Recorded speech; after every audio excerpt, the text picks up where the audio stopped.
انسانی فطرت ہے کہ وہ بھاگتا ہے نفع کی طرف، اور دنیا کی زندگی اس کے لیے ایک میٹھا خواب ہے، حلم کہا گیا، میٹھا خواب، اور وہ بھول جاتا ہے کہ یہ سب کچھ ٹوٹ کے بکھر جانے والی چیزیں اور یہ سب کچھ یہاں رہ جانے والا ہے۔ دنیا اس کو میٹھی لگتی ہے، دل آویز لگتی ہے، اور اس دل آویزی میں اتنا کھو جاتا ہے کہ وہ اپنے مقصد زندگی سے منحرف ہو جاتا ہے۔ جو اس کا مقصود حیات تھا، جس کے لیے اس کی تخلیق ہوئی ہے، اس سے وہ پھر جاتا ہے۔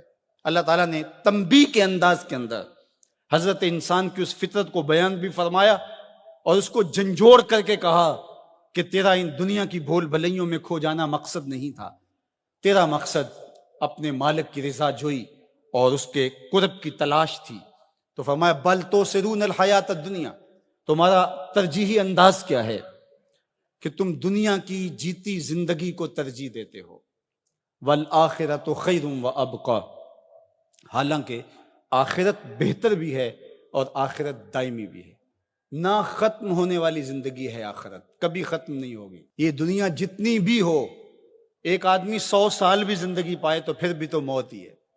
حضرت موسیٰ علیہ السلام کے پاس جب قبض روح کے لیے اسرائیل آئے تھے تو پوچھا کدھر آئے ہو؟ کہا قبض روح کے لیے آیا ہوں، تو انہوں نے تھپڑ لگا دیا تھا، فلطم علی وجہہ۔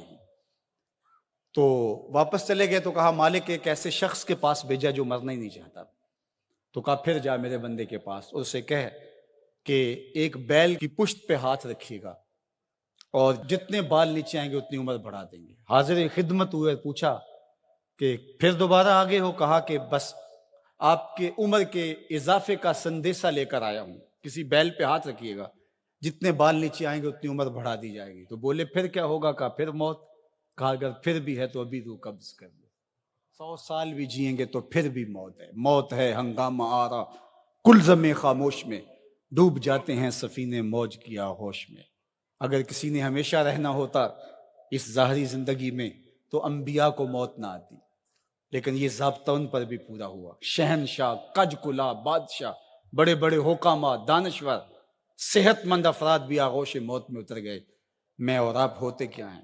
ہم تو ایک ایسا جرثومہ جو خوردبین سے بھی پورا دکھائی نہیں دیتا، اس نے پوری دنیا کو ہلا کے رکھ دیا۔ انسان ذرا دیکھ تو ہے کیا؟ وَمَا يَعْلَمُ جُنُودَ رَبِّكَ إِلَّا هُوَ، اللہ کے لشکروں کو تو جانتا ہی نہیں ہے کہ اس کے لشکر کیسے ہیں۔ وہ لنگڑے مچھر سے نمرود کے تکبر کو خاک میں ملانا جانتا ہے، وہ ابابیلوں سے ہاتھی مروانا جانتا ہے، وہ کرونا وائرس سے پوری دنیا کا نظام معطل کرنا جانتا ہے۔ اس کے لیے کوئی مشکل نہیں ہے۔ وَالْآخِرَةُ خَيْرٌ وَأَبْقَىٰ، کہا آخرت بہتر بھی ہے، دائمی بھی ہے۔ زندگی تو گزر ہی جاتی ہے جیسے گزرے، اصل زندگی آخرت کی زندگی ہے۔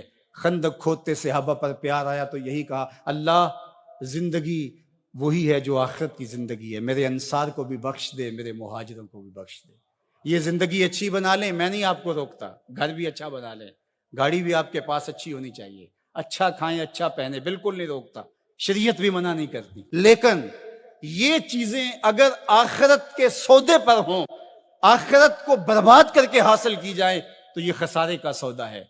اور اگر آخرت کا کچھ نہیں بگڑتا اور دنیا کی زندگی بھی سنورتی ہے تو یہ راستے ملتے ہیں، ہمارا دین ہمیں راستہ دیتا ہے۔ تو آئیے یہ جہاں بھی سوار لیجئے، وہ جہاں بھی سوار لیجئے، میں اور آپ ایک ایک سانس اللہ کے لیے، اس کے رسول کے لیے بسر کریں۔ ہم جئیں تو اس کے لیے، ہم مرے تو اس کے لیے۔ اللہ ہم کو دنیا آخرت کی بلائیاں نصیب فرمائے۔